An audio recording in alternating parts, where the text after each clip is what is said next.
Hello students, welcome back to your English class. Yesterday I have taught you summary of the chapter from the diary of Anne Frank. So today I am going to explain this chapter to you. So let's start it. Writing in a diary is really strange experience for someone like me. Here Anne is starting to write her diary. So she is saying that it's a strange experience, different experience for her. Not only because I have never written anything before, but also because it seems to me that later on neither I nor anyone else will be interested in the musing of a 13-year-old schoolgirl. Here she is saying that, and she is thinking that no one will be interested in future in her thinkings, how she has written, no one will care about this. Oh well, musing means thoughts, to think carefully or thoughts. So according to her, she thought that in her thinking, in her thoughts, no one will be interested. Oh well, it doesn't matter. Now she's saying it doesn't matter if someone likes or not, but I am feeling to write, so I am writing. I feel like writing, and I have an ever greater need to get all kinds of things off my chest. Now she want to express all her feelings into her diary. Off my chest means she want to express her all the feelings, whatever is in her heart. Paper has more patience than people. So now she is saying that paper is actually more trustable than persons because you can't trust people instead of that papers are better for her. I thought of this saying known on one of those days when I was feeling a little depressed. So now she is saying that she's talking about those days when she was sad, when she was unhappy, and was sitting at home with my chin in my hands. And she was sitting alone at her home, bored and listless. Listless means having no energy, tired, wondering whether to stay in or go out, and she was thinking about to stay at home or should go out. I finally stayed where I was. Brooding means thinking. Yes, I paper yes, paper does have more patience. Then she thought, yes, paper does have more patience than a human being. And since I am not planning to let anyone else read, and since I am not planning to let anyone else read this stiff back notebook, grandly referred to as a diary. So she was planning to make her diary at a secret place. She did not want to reveal her diary in front of her. Unless I should ever find a real friend. She thought if she will find a real friend, then she will show her diary to that person. It probably won't make a bit of difference. Then she said it won't change anything in her thinking. Now I am back to the point that prompted me to keep diary in the first place. I don't have a friend. So now she is saying that I am back to the point that she is excited now that what is actually exciting her to write a diary was that because she didn't have any friend, she didn't have any best friend with whom she could share her feelings, her emotions, and she wanted to express her all the feelings and emotions, so that's why she made her diary as her best friend. Let me put it more clearly, since no one will believe that a 13-year-old girl is completely alone in the world. According to her, that it is actually a normal thing when in your age, because you all are of the same age and you people are always busy with your friends, you all have lot of friends, and so that's why she was thinking that no one will believe that she didn't have any best friend. And I am not. I have loving parents, and she said she was not alone actually because she had a nice family, a loving father, loving parents, loving sister, 16-year-old sister. So she was 13 years old and her sister was 16 years old. And there are about 30 people I can call friends. So 30 people were there in her life who were her friends. I have a family, loving aunts, and good home. No, on the surface, I seems to have everything. So she was satisfied by those friends and those all the things whatever she had at that time, except my one true friend. All I think about when I am with friends is having a good time. She thinks that she actually find a good time when she is with her friends. I can't bring myself to talk about anything but ordinary everything everyday things. So actually she had lot of peoples in her life, but she even after that she could not express her feelings to anyone. We don't seem to be able to get closer, and that's the problem. Maybe it's my fault, and that's the problem. So she was thinking, because she was an introvert person, she was a very conservative person, that's why it was her problem. Maybe it's my fault that we don't confide. Confide means share secrets. That's why she do not share her secrets with anyone else. In any case, that's just how things are, and unfortunately, they are not liable to change. Liable means responsible, and now she is saying that's why, unfortunately, because of bad luck, they are not responsible to change in my life. This is uh, this is why I have started the diary. So that's why she is starting to write her diary. To enhance the image of this long awaited friend in my imagination, enhance means to increase, and long awaited for whom she was waiting for from a long time. So to increase the importance of that person for whom she was waiting from long time, I don't want to jot down, I don't want to write down the facts in this diary the way most people would do. But I want the diary to be my friend, and I am going to call this friend Kitty. So she has selected its name, that was Kitty. So now students, you have to do these three questions. Question number 1, what makes writing in a diary a strange experience for Anne Frank? Question number 2, why does Anne wants to keep a diary? And question number 3, why did Anne think she could confide more in her diary than in people? So these three questions, students, you have to find out the answers, and you have to send these answers to me on my WhatsApp group. Tomorrow I'll check your homework also. So you have to do these questions. Now let's start it. Since no one would understand a word of my stories to Kitty if I were to plunk right in. So now she's saying no one would understand a word of my stories, these stories, whatever we are writing to, whatever we are talking to my Kitty, will actually to plunk right in, to start right in. I would better provide a brief sketch of my life, much as I dislike doing so. So she said that it was not her according to her likeness, because telling about her she was not liking that, but she said that I would prefer to give brief sketch of my life to my diary only. My father, the most adorable means loving father I have ever seen, didn't marry my mother until he was 36 and she was 25. My sister Margot was born in Frankfurt in Germany in 1926. Here she is telling about her sister's birthplace and timing also and date also.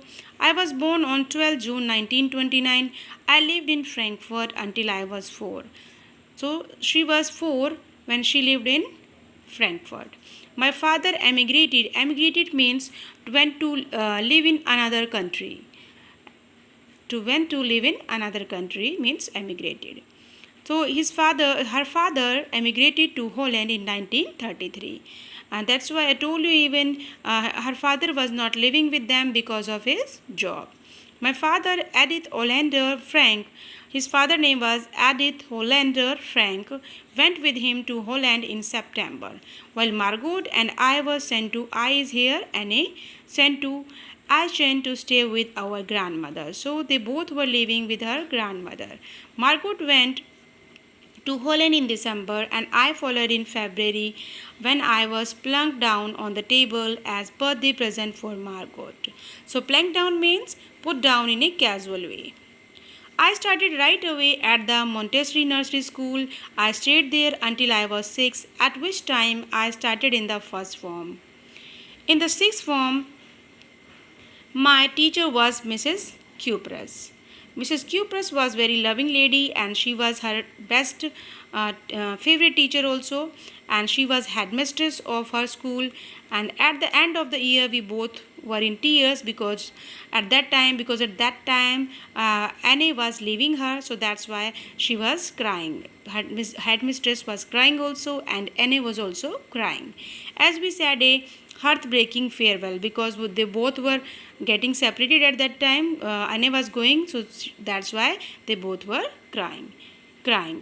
In summer of 1941, Grandma fell ill and had to have an operation. So my birthday passed with little celebration because of her grandma's illness. They didn't celebrate her birthday properly. Grandma died in January 1942.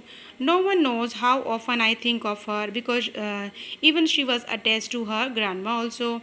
Still love her. This birthday celebration in 1942 was intended to make up for the other, and grandma's candle was lit along with the rest. The four of us are still doing well, and that brings me to present date of 20th June 1942 and the solemn dedication of my diary. Solemn means very serious and dedication means commitment, because she was committed to her diary now. That's why she was writing continuously even after that. The four of us are still doing well. All of them were doing well, and that bring her to present date of 20th June 1942 in her diary, because now she was dedicated to her diary also. She was serious about that. Now another questions, oral comprehension check. Students, why does Anne provide a brief sketch of her life, and what tells you that Anne loved her grandmother? So again, question for you. You all have to do these questions. Now these are 5 questions you have to do. Now another portion, another para. Dear Kitty, our entire class is quaking in its boots. Now quaking means shaking. So her entire class was shaking because they all were afraid. They thought that they would maybe fail or pass because of their teacher. So shaking means quaking means shaking. The reason, of course, is the forthcoming meeting in which the teacher decided who will move up to the next class. So it was their fear. Then who will move up to the next class? Who will pass or who will fail? That's why they all were shaking. Who will be kept back? Half the class is next form, and who will be kept back? Half the class is making bets. Okay, class was making bets. Then he will pass or she will pass. Behind us, Gian and I laughed ourselves silly at the 2 boys behind us. So there was a boy named Gian and Anne. They both were laughing at those 2 boys who were behind them, and Cian and Jacques, who have staked their entire holiday saving on their bet. So staked means they have spent their entire holidays on betting. It's you're going to pass. It's you are going to pass. No, I am not. Yes, you are. No, I am not. Even GS pleading glances. So pleading glances means begging, and my angry outburst. Outburst means now if when you were fed up of anything else, then you just blast at that time. So it is outburst. Can't calm them down. They all were arguing to each other, so that's why she just outburst at that time. If you ask me, there are so many dummies.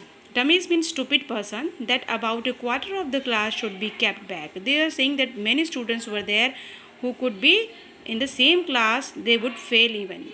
But teachers are the most unpredictable creatures on the earth. According to them, teachers are unpredictable, about whom no one can predict. No one can even imagine what will they do in future. What will they do in future? But I'm not like that, so don't think about me. I'm not so worried about my girlfriends and myself. So now she is saying that she was not worried about her friends who were girls and herself, because she knew that they will pass. We will make it. We will make it means they will pass.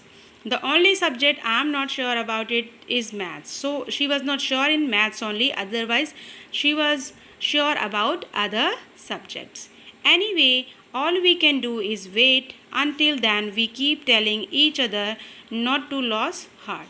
So she said that just we have should not lose our hope. We should think positive. I get along pretty well with all my teachers. There are nine of them.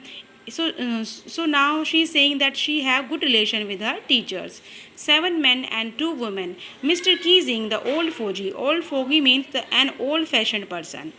Then old fogey who teaches us maths was annoyed with me for ages because I talked too so much, because she was a talkative girl. So that's why Mr. Keesing annoyed her in her class. After several warnings, he assigned me extra homework, an essay on the subject, a chatterbox. A chatterbox, what can you write about that? Chatterbox mean a person who speaks too much.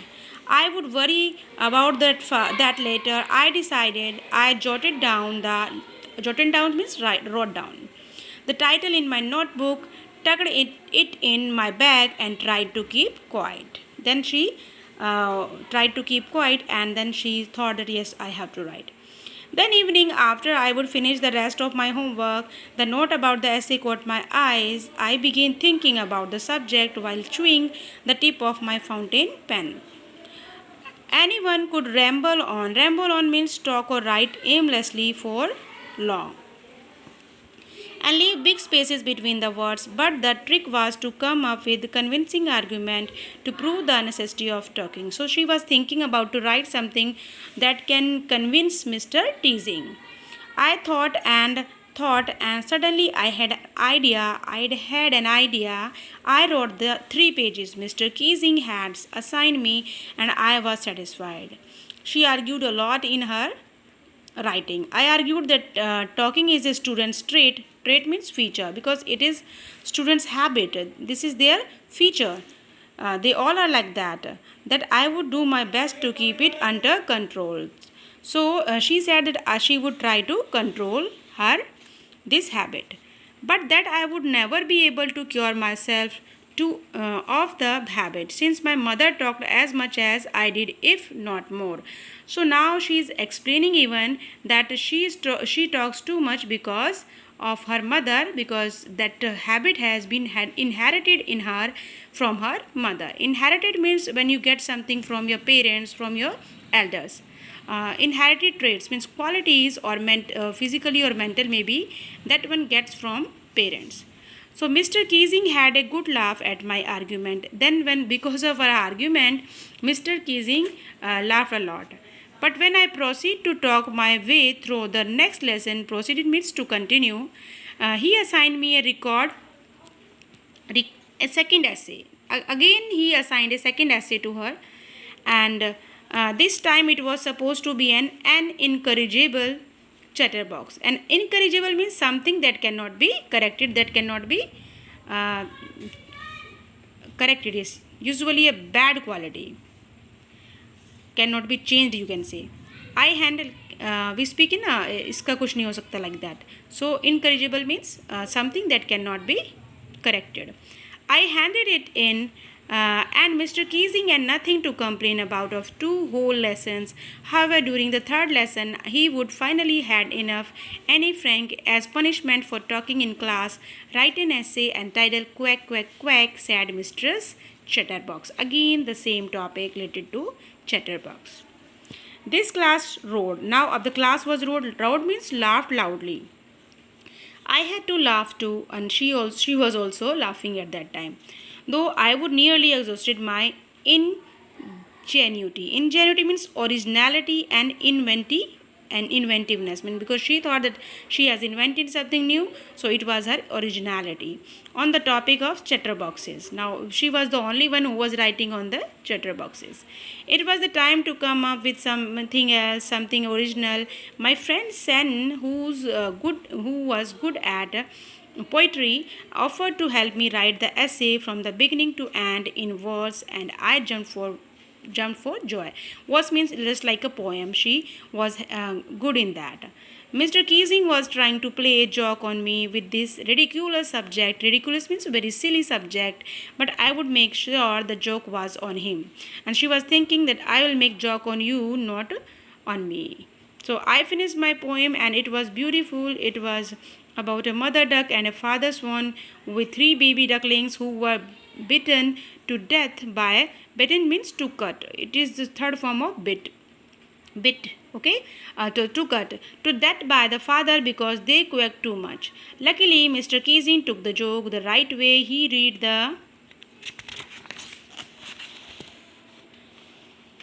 the poem to the class, adding his own comments and to several other classes as well. Since then, I have been allowed to talk and haven't been assigned any extra homework. On the contrary, Mr. Keesing always makes jokes these days. So, at that time, now he understood that she was a naughty girl who was actually a chatterbox who was used to of this talking of those kind of talking. So now he was happy with her and he didn't give any punishment to her. So it was your chapter, students. Now you have to do again 4 questions are here. So now you have 9 questions, those 5 questions and these 4 questions. Why was Mr. Keesing annoyed with Annie? And this is, and only that's it for today 9 questions you have to do.